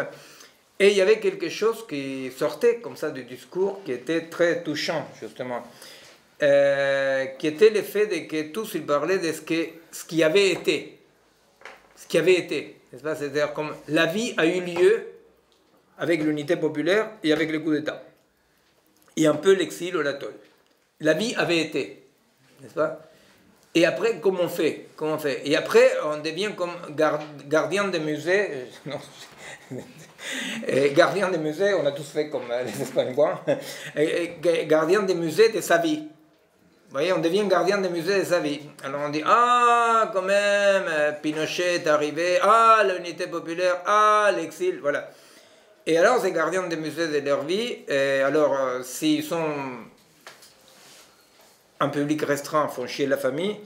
S'ils sont un public un peu plus large, ils utilisent ces décorations-là historiques pour avoir du pouvoir. Ils disent, comme je suis celui qui a vécu, j'ai du pouvoir, n'est-ce pas? C'est-à-dire, parce que bon. Et au fait, ça pose une difficulté du point de vue de l'individu. Non? Justement, c'est soi-là. Parce que le problème, c'est que, effectivement, il est très difficile d'être à la hauteur de ce qu'on a vécu. N'est-ce pas? Quand on a vécu des choses comme ça, n'est-ce pas? C'est-à-dire là, les Chiliens, ils le racontaient, c'est-à-dire, bon mais voilà, l'unité populaire, voilà l'atoll, voilà la torture, voilà l'exil, et voilà poum. Et alors, voilà poum, après on s'est fait chier 40 ans. Et alors, il y a une Chilienne, Maïté, qui était présidente nationale du planning familial en France, qui dit, mais non, du tout, mais voilà, il y a eu ça, et après j'ai travaillé dans le planning familial, et après il y a l'engagement. C'était la seule qui a dit ça, n'est-ce pas? Donc il n'avait pas fait, dès son passé au MIR chilien, un musée, n'est-ce pas? Il avait fait de ça une fondation importante. Mais c'est vrai que pour l'individu, au-delà de tout jugement, hein, c'est-à-dire, c'est juste, je commence ça un peu en me moquant, mais c'est juste d'argentin que je suis, hein. Parce que le problème est un problème beaucoup plus profond, que n'est pas un problème moral. Le problème, c'est qu'effectivement, là, on voit cette discontinuité de l'individu. Vous voyez, c'est-à-dire, personne a été et est pour toujours. Vous comprenez? Il y a un devenir, là, dans lequel, effectivement, je connais des centaines de camarades qui, effectivement, sont d'autant plus gardiens de musées qu'ils vivent un drame intérieur qui est, ils ont du mal à comprendre comment ils ont été ce qu'ils étaient. Or, ce qu'ils étaient était effectivement social. Ce n'était pas eux. C'est-à-dire que personne était un résistant chilien. Vous voyez? On résistait parce que la résistance existait. Il y a une vague. Vous voyez? Il y a une vague qui nous donne notre être. Dans cette situation-là, le petit moi, oui, il dit, ah, je suis là, derrière la vague, vous voyez, c'est-à-dire, mais il ne serait pas là sans la vague, vous comprenez? Et quand la vague se retire, les petits mots disent comment je faisais, comment j'avais fait, par où ça passait. C'est un tout petit peu, vous savez, j'avais écrit un bouquin avec celui qui était mon commandant, le commandant de l'RP en Argentine. On a écrit un bouquin de dialogue, comme ça, dans lequel j'ai profité pour les passer l'addition. Et alors, effectivement, je mettais comme exemple de cette discontinuité les Rolling Stones. Vous voyez? C'est-à-dire, pourquoi? Parce que les Rolling Stones, à chaque fois qu'ils ont besoin de sous, il faut un concert, non? Et alors, il y a Papy qui dit Satisfaction, non? Bon. Et alors, les gens vont au concert, les gens vont au concert, bon, ça met un joie max au moins, c'est bien. Et les gens vont au concert, et qu'est-ce qu'ils disent? C'est comme si c'était les Rolling Stones. Vous voyez? C'est comme si c'était les Rolling Stones. Alors, pas question que les papis chantent quelque chose de plus adapté à son âge, je ne sais pas, vous voyez, un truc un peu plus élaboré que I don't get a satisfaction. Hein? Bon, très bien. Alors, qu'est-ce qui se passe? Ils peuvent être les mêmes, vous voyez? Mick Jagger, c'est les mêmes, sont les mêmes. Mais le problème, c'est qu'ils sont les mêmes, malgré les maladies neurodégénératives, ils se rappellent les paroles, n'est-ce pas? Donc ils chantent les mêmes paroles, les mêmes notes, il y a quelque chose qui cloche. Parce que c'est comme si, vous comprenez? C'est comme si. Pourquoi? Parce que pour être les Rolling Stones, il fallait la guerre de Vietnam, la révolte des Noirs, il fallait la lutte hippie, il fallait, vous comprenez, il fallait les Che Guevara, vous comprenez, c'est-à-dire que pour être les Rolling Stones, personne est les Rolling Stones. Il n'y a pas de substantialité au moi, vous comprenez? Il n'y a pas de substantialité au moi. C'est-à-dire, dans des coordonnées historico-sociales, géographiques, économiques, patatim patatam, Mick Jagger était un Rolling Stone.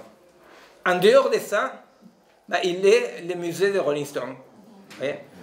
Alors, ça, vous comprenez, c'est-à-dire, c'est ce qui arrive, par exemple, avec les anciens combattants, mes amis, c'est-à-dire que moi, c'est les anciens combattants de la guérilla, de la résistance, c'est-à-dire qu'ils vivent ce que tout le monde peut vivre, par ailleurs, quand on a vécu des trucs comme ça, extraordinaires, mais pas dans le sens moral d'extraordinaire, mais sinon qui sort de l'ordinaire. Heureusement, ça sort de l'ordinaire de faire la guérilla ou d'être torturé. Heureusement, c'est pas ordinaire, n'est-ce pas? Voilà. Alors, quand on a vécu quelque chose d'extraordinaire, le problème, c'est que toi, en tant que toi, tu restes comme un petit con en dehors du machin. Tu vois? Mais tu es tenu à répondre depuis le machin. Vous comprenez? C'est-à-dire, quand les gens te parlent, tu vois, ils ne te demandent pas si ça va, si les urines sont claires, si tu es content. Tu vois? Ils s'adressent à Mick Jagger, n'est-ce pas? Mais Mick Jagger n'est plus là. Et ça, c'est un drame. Vous comprenez? C'est un drame, c'est vraiment un truc très très profond parce qu'effectivement, le mec est là, mais il n'est pas là parce qu'on est aussi extérieur que celui qui nous interroge à cette expérience auquel on fait référence. Ouais. C'est pourquoi, quand on a vécu des choses un peu extraordinaires, il vaut mieux surtout, ne pas trop se donner la paternité, n'est-ce pas, parler d'une certaine façon, parce que si on commence à croire que nous, on a fait ça, on est dans la merde. Et après, surtout, on fait chier sa famille à mort. Parce que comment tu vas demander de faire la vaisselle à un héros de la guérilla, n'est-ce pas? C'est-à-dire, alors, bon, alors, l'autre anecdote que je voulais raconter, et après on va analyser la question du mal. C'est 10h30, 11h. Et non, on a dit un peu plus tard. Bon, et alors, l'autre anecdote que je voulais raconter dans ce sens-là, ça va pour faire l'accroche par rapport au mal, hein, c'est-à-dire la menace, le mal, comment on peut réagir au mal, c'est-à-dire quel est le problème, quelle est la capacité ou pas d'être affecté par le mal, hein, par la menace. Ça va dans le sens de ce qu'il y a très peu de temps, je voyage dans 2 semaines à Buenos Aires, non? Et il s'avère qu'en Argentine, il se passe des choses très graves. Il y a eu un disparu en démocratie, c'est disparu là, il n'est pas disparu tout seul, c'est-à-dire on parle de lui parce que c'est un brave garçon de Buenos Aires qui est allé en Patagonie, mais surtout c'est une répression terrible aux Indiens Mapuche, non, auxquels on les brûle les villages, on les tabasse, on les vire de ses terres, n'est-ce pas, entre autres Florent Pagny, ou les grands Benetton, hein, Benetton, il achète des terres et fait virer les Indiens. Bon. Alors donc, alors, dans un dialogue avec les gens avec lesquels je milite, dont un grand intellectuel uruguayen, un ex-Tupamaro, Raúl Siveci, donc quelqu'un qui a continué à être, non, qui n'est pas resté dans les musées, quelqu'un qui a continué à faire des choses, non, et avec Claudia Acuña d'une coopérative dans laquelle je milite qui s'appelle l'AMU, hein, que si vous regardez dans les sites du collectif Malgré tout, vous verrez qu'il y a des documents par rapport à l'AMU, c'est une expérience d'engagement politique et social très intéressant, très nouveau.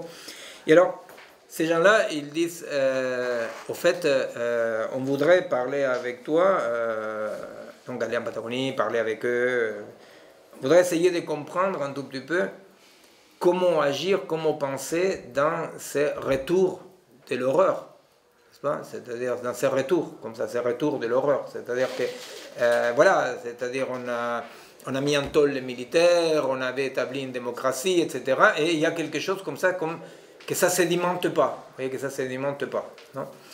Et alors, au fait, là, ce qui apparaît comme un véritable défi, justement, un véritable défi, c'est comment nous pouvons penser en agir dans ces cas-là social, mais c'est extensible à l'individu aussi. Hein. Comment on peut agir en incorporant quelque chose qu'on pourrait appeler l'irrationnel, l'obscurité, le mal, le négatif, n'est-ce pas? Comment on pourrait agir sans avoir comme exigence, comme objectif, d'éliminer la négativité?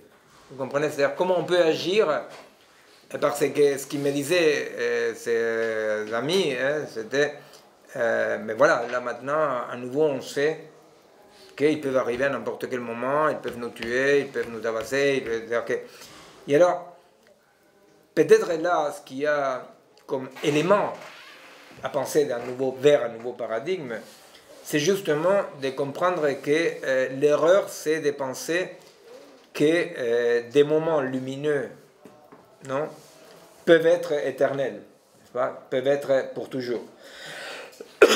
Donc, essayer de penser en dehors du devenir. Hein? Essayer de penser en dehors du devenir, c'est toujours une erreur parce qu'effectivement, donc, quand le tour de bâton revient, hein, c'est-à-dire quand tout à coup, à nouveau, il y a des disparus, quand à nouveau, il y a comme ça cette retour, n'est-ce pas, de la réaction, etc.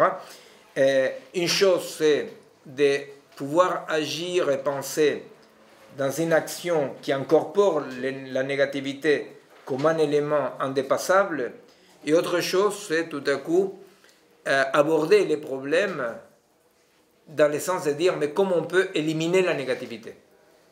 Bon. Effectivement, ce qu'on va voir après par la suite, c'est que un des problèmes, une des raisons assez centrales de cette incapacité d'agir en accord avec la menace est que nous continuons à penser l'agir comme la solution du problème, n'est-ce pas? Donc l'élimination de la négativité. Vous voyez, c'est-à-dire qu'on continue à penser l'agir non pas comme quelque chose qui, avec le négatif, doit trouver des voies de devenir, n'est-ce pas? Et on continue à être piégé dans un agir qui devrait répondre. Et alors là, il y a les deux éléments, hein, sur lesquels on va continuer aujourd'hui, mais la prochaine fois, et que je vous invite à travailler entre les deux séances, qu'une, c'est l'adresse, à qui s'adresse l'information, n'est-ce pas? Alors, si l'information s'adresse à nous en tant qu'individus, ça ne peut avoir comme effet qu'approfondir la tristesse et l'impuissance, n'est-ce pas? Et deuxièmement, effectivement, la question de à quoi on appelle agir, hein? Est-ce qu'agir, c'est, comme disait l'International, c'est la lutte finale, n'est-ce pas? Ou est-ce que en agir, c'est être à la hauteur des défis épocaux et situationnels, n'est-ce pas? Chose qui ne veut pas dire dire bonjour à la dame et être un individu gentil. Vous voyez, non, agir, ça veut dire comment est-ce que je relève les vrais défis de l'époque, n'est-ce pas? Et c'est ça, bon, la prochaine fois, on va continuer par rapport à la notion un peu d'action restreinte, n'est-ce pas? À quoi on appelle une action restreinte, qui n'a pas à voir avec petite ou grande, à voir avec le fait de que ce n'est pas une action au nom de la lutte finale, non? Mais bon, là, on va reprendre par rapport au mal. Vous vous rappelez, là, la fille dans l'avion dans laquelle parlait l'autre juif séfarade, Spinoza. Et au fait... vous vous rappelez l'exemple là de la fille dans l'avion qui l'avion était mal et que bon il fallait se cracher et alors elle continuait à jouer avec son téléphone, n'est-ce pas, et qu'on disait on n'était pas dans le même avion, on n'existait pas dans le même avion, c'est-à-dire que son corps à niveau perception était dans le même avion, mais son aperception, son système d'aperception et son système conscience la faisait exister non pas dans le même avion. Que c'est tout bêtement un niveau un peu plus tragique et horrible. Tous les salopards qui font du comment s'appelle ça, de lobbying aujourd'hui à Bruxelles pour Monsanto, ben voilà, ils ne sont pas dans le même avion, n'est-ce pas? Ou bien, c'est l'autre position, ils sont dans les mêmes avions, mais ils se trompent, qui est ce que la morale dit. Là, ce que je vous propose, c'est de... Je vais vous lire un texte de Platon, voilà, parce que l'idée, c'était quoi? C'est comme on a quand même l'objectif d'un moment de parler de l'éthique, c'est aussi pas mal de commencer par se dire qu'est-ce qui n'est pas l'éthique, et donc aussi de savoir quelle différence on fait entre la morale et l'éthique. Et du coup, l'exercice suivant, et on pourra éventuellement commencer par là, c'est de se dire, en prenant la perspective de la morale, en prenant la perspective d'une éthique, donc on va quand même, mais Jean-Yves nous avait déjà mis sur la piste de Spinoza naturellement, évidemment ça va nous amener aussi à rentrer un peu plus dans un certain nombre de notions spinozistes liées à l'éthique, mais du coup essayer de reprendre effectivement ce qu'avait dit Miguel à partir de l'exemple de la fille dans l'avion. Je ne sais pas si vous aviez noté cette phrase, qui aurait pu vous choquer, qui aurait normalement dû vous choquer, moi qui m'a un peu choqué et qui me dit ok, qu'est-ce que ça veut dire, donc la phrase c'était qu'on ne partage pas une essence, voilà, hein, l'exemple de la fille dans l'avion, c'était bien ça, qu'on ne partage pas une essence à ce point tel qu'il soit possible d'accéder à un socle commun au-delà de nos pratiques, voilà. Donc ça c'est quelque chose qu'il faut essayer de, voilà, qu'il va essayer un petit peu de travailler. Qu'est-ce que ça veut dire quand on dit ça? Je désigne quoi quand je dis ça? Et moi je me suis dit ok, là ça désigne, il faut commencer à regarder du côté de la morale. Qu'est-ce que ça désigne? Socle commun, morale, essence commune. Est-ce qu'il y a une essence commune? Est-ce qu'il n'y a pas d'essence commune, etc. Et donc là, ce que je vous propose, donc, et là ça tombe bien parce que il se trouve que la morale repose sur quelque chose qui va traverser, en tout cas les fondements de la morale reposent sur quelque chose qui va traverser toute la tradition philosophique occidentale. Et je vous renvoie tout de suite parce que du coup je pense que vu l'heure on va pas aller jusqu'au bout de voilà, mais du coup vous pouvez vous référer aux cours toujours pareil de Deleuze hein, sur Spinoza qui sont accessibles en ligne, et voilà, et là il y a cette histoire là aussi qui est racontée, Deleuze raconte aussi cette histoire là, donc la morale trouve effectivement ses fondements autour d'un paradoxe. Les philosophes grecs travaillaient beaucoup autour des paradoxes. Alors, il y a un paradoxe très connu qui est le paradoxe d'Achille et de la lièvre et la tortue. C'est sur le paradoxe du mouvement, hein, que le mouvement n'est pas pensable en soi. Et il y a un paradoxe que Deleuze cite d'ailleurs, enfin il ne cite pas vraiment, il en parle, il l'évoque, mais il fait référence à un texte précis que je comptais vous dire ce soir, qui est effectivement autour du mal. Hein. Parce que Socrate, en gros, va dire le mal n'est rien. Vous savez, c'est cette formule aujourd'hui qu'on sort dans les dîners en ville, ça fait chic, personne ne la comprend. Et c'est cette fameuse formule de Socrate, nul ne commet le mal volontairement. Nul ne fait le mal volontairement. Donc, sur le dîner en ville, déjà, Oui, c'est vrai. Très sophistiqué. Voilà, ouais. Voilà. Et donc, là, ce que je vous propose, c'est justement de comprendre, quand Socrate, là encore, quand Socrate dit ça, qu'est-ce qu'il fait? Parce qu'il n'est pas idiot, Socrate, évidemment. Quand il dit ça, il voit bien que là aussi, si je dis nul ne fait le mal volontairement, il y a quelque chose qui choque, il y a quelque chose qui ne paraît pas là, intuitif à la compréhension. Donc, qu'est-ce que Socrate est en train de faire lorsqu'il dit ça? Alors évidemment, je vais vous lire le texte. Socrate ne dit pas le mal n'existe pas. Hein, il ne dit pas le mal n'est rien. Il dit le mal n'est rien du point de vue de la pensée. Hein. Donc on va voir comment, à partir de cette formule-là, effectivement, va se construire toute une tradition et même un système philosophique. Et là-dessus, je reprends là, clairement un point de vue développé par Deleuze, qui est une tradition philosophique constituant un système de jugement. Voilà. Et là, déjà, on voit le lien jugement moral. Et voilà. Donc, je vous propose qu'on lit le texte. Je vais vous lire le texte. Je ne sais pas si on aura le temps de. Voilà, mais on va lire. Donc, le texte il est issu d'un dialogue écrit par Platon qui s'appelle Gorgias. Je ne sais pas si ça vous... Voilà, Gorgias, c'était un Sicilien. C'était un Sicilien, voilà, c'est que c'était un Sicilien.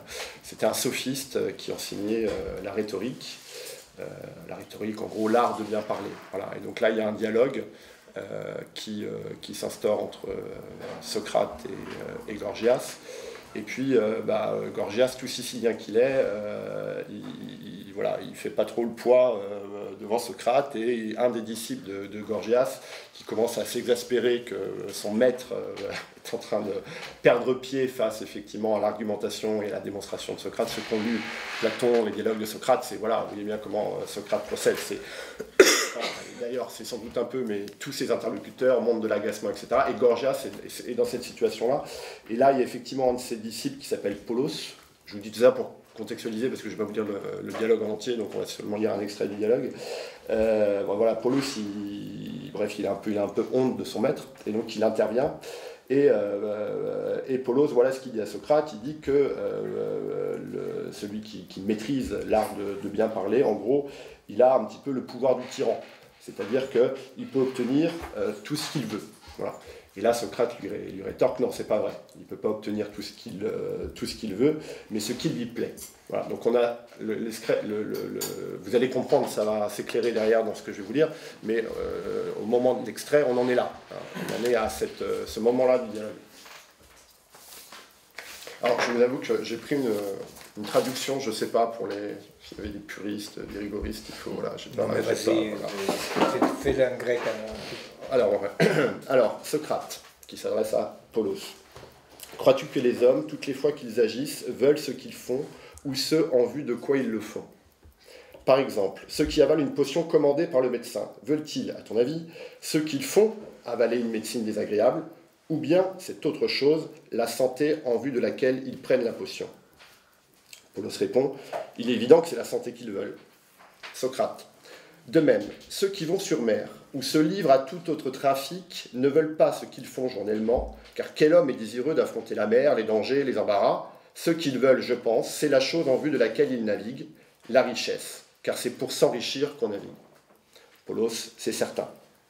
Socrate continue, n'est-il pas de même pour tout? Si l'on fait une chose en vue d'une fin, on veut non pas ce qu'on fait, mais la fin en vue de laquelle on la fait. Polos, d'accord, oui. Et maintenant, y a-t-il quoi que ce soit au monde qui ne soit bon ou mauvais, ou entre les deux, ni bon ni mauvais? Cela ne saurait être autrement, Socrate, répond Polos. J'ai l'impression de dire une histoire à ma fille. Socrate, ne comptes-tu pas parmi les bonnes choses la sagesse, la santé, les richesses et toutes les autres semblables, et parmi les mauvaises, celles qui sont les contraires? Si, répond Polos. Socrate, et par les choses qui ne sont ni bonnes ni mauvaises, n'entends-tu pas que celles qui tiennent tantôt du bien, tantôt du mal, ou sont indifférentes, comme d'être assis, de marcher, de courir, de naviguer, ou encore comme la pierre, le bois et tous les objets du même genre? N'est-ce pas, à ton avis, ces choses-là qui ne sont ni bonnes ni mauvaises, ou bien est-ce autre chose? Non, ce sont bien celles-là, dit Polos. Socrate, et maintenant, ces choses indifférentes, quand on les fait-on en vue des bonnes, ou les bonnes en vue des indifférentes? Nul doute qu'on ne fasse les indifférentes en vue des bonnes. C'est la réponse de Polos. Socrate. Ainsi, c'est bien que nous poursuivons en marchant quand nous marchons. Nous pensons que cela est mieux ainsi. Et quand au contraire nous restons tranquilles, nous le faisons dans le même but, le bien n'est-il pas vrai? Vous voyez, on commence à voir la démonstration de Socrate. Polos répond oui. Socrate. De même encore, nous ne tuons. Quand nous tuons, nous ne bannissons et nous ne dépouillons autrui que parce que nous sommes persuadés qu'il est meilleur pour nous de le faire plutôt que de ne pas le faire. Polos répond certainement. C'est donc en vue du bien qu'on fait tout ce qu'on fait en ce genre. Polos le reconnaît, Socrate. Ne sommes-nous pas tombés d'accord que quand nous faisons une chose en vue d'une fin, ce n'est pas la chose que nous voulons, c'est la fin en vue de laquelle nous la faisons? Polos répond certainement, et Socrate, et je vais arrêter avec cette réplique de Socrate, nous ne voulons donc pas égorger des gens, les exiler, les dépouiller de leurs biens par un simple caprice. Nous voulons le faire lorsque cela nous est utile. Si cela nous est nuisible, nous ne le voulons pas.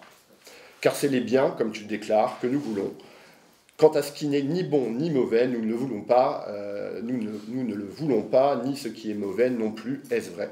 Te paraît-il que j'ai raison, Polos, oui ou non? Pourquoi ne réponds-tu pas? Et voilà, une réponse. Alors, il y a plusieurs points là, non, à essayer de voir dans ce petit extrait de Gorgias. Une, la certitude de Platon, quand il dit tous les hommes veulent le bien. Non? Et alors là, le bien est un bien unique. Non, ça c'est un élément. L'autre élément, c'est la séparation entre moyen et fin. Là, on voit aussi le rationalisme platonicien, hein, de croire qu'effectivement, il y a un but et que les moyens, c'est pas ce que nous désirons le but. Non? Donc, ce sont des éléments là à penser, et la question du mal. Hein, c'est-à-dire, est-ce que quelqu'un peut vouloir le mal, ou est-ce que le mal est le fils de l'erreur? Hein, c'est parce qu'on se trompe. Hein, c'est parce qu'on se trompe.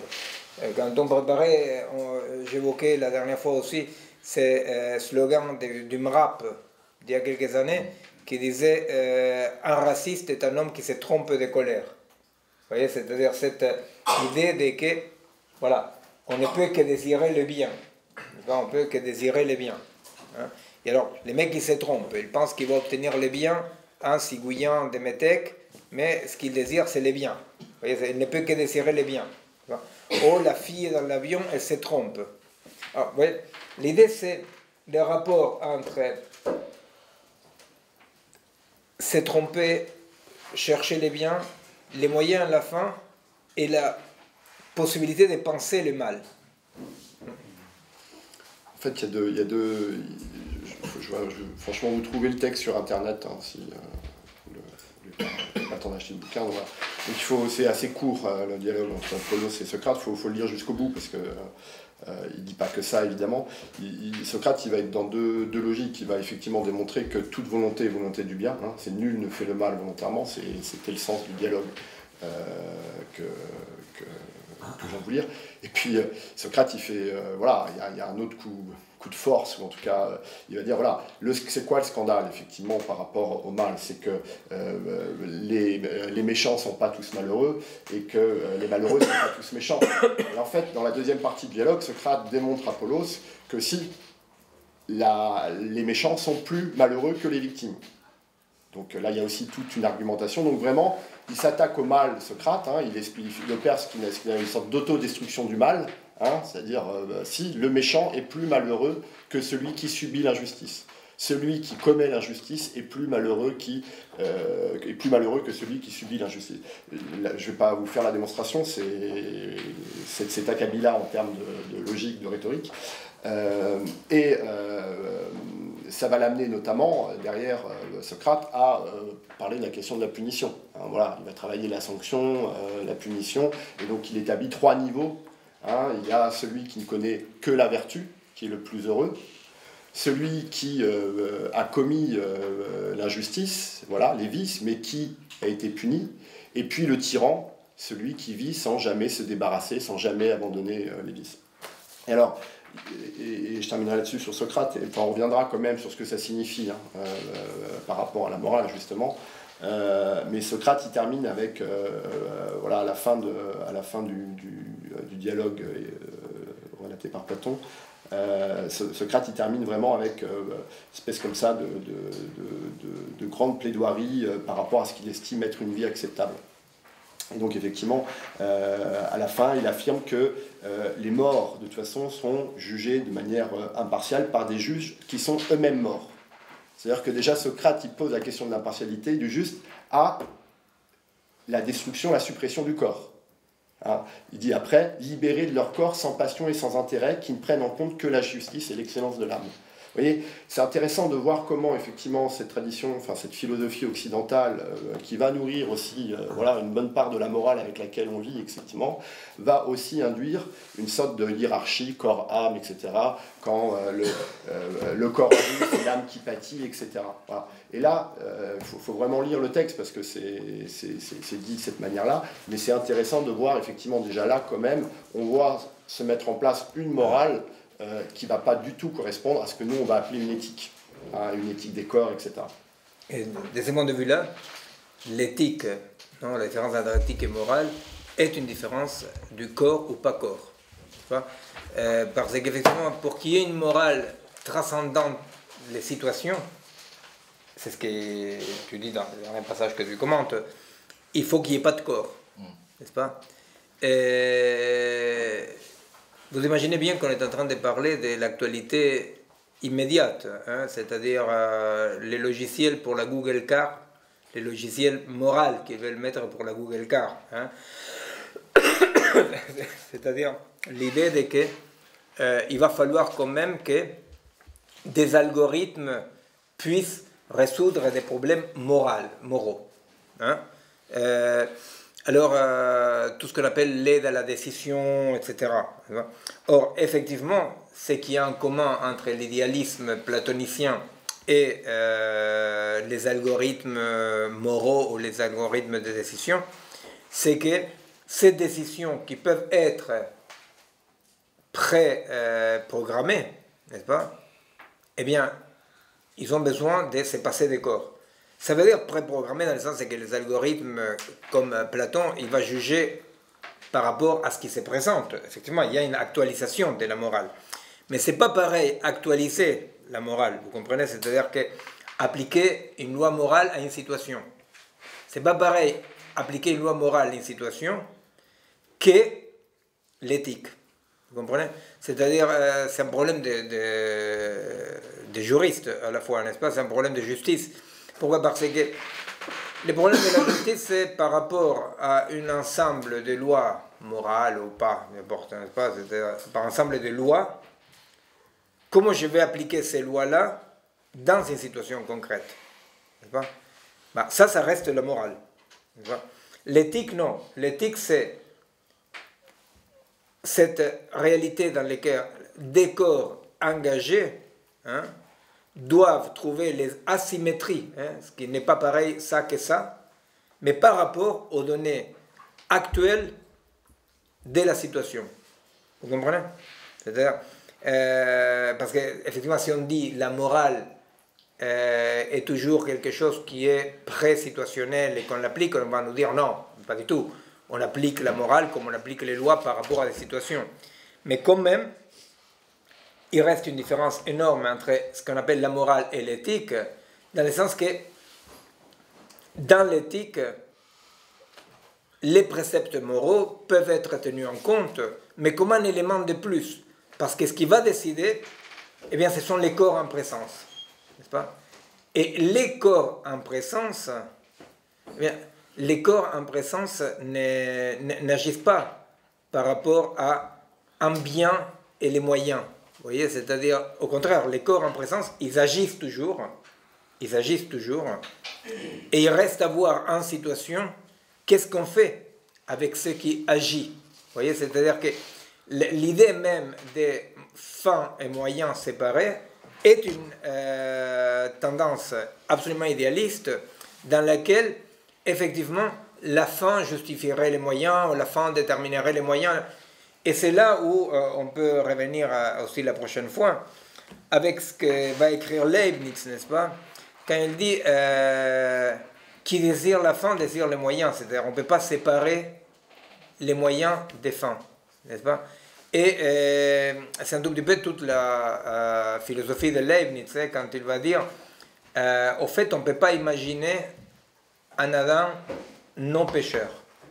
On ne peut pas imaginer un Adam non pécheur. Il dit c'est possible, c'est théoriquement possible, mais dans l'existence, ce n'est pas comme possible, que c'est les concepts qu'on avait commencé à développer, sur lesquels je suis revenu plusieurs fois, mais qu'on va revenir la prochaine fois, qui est l'idée de compossibilité, hein, qui est liée à l'existence. Donc l'existence toujours liée à des corps en présence. Hein?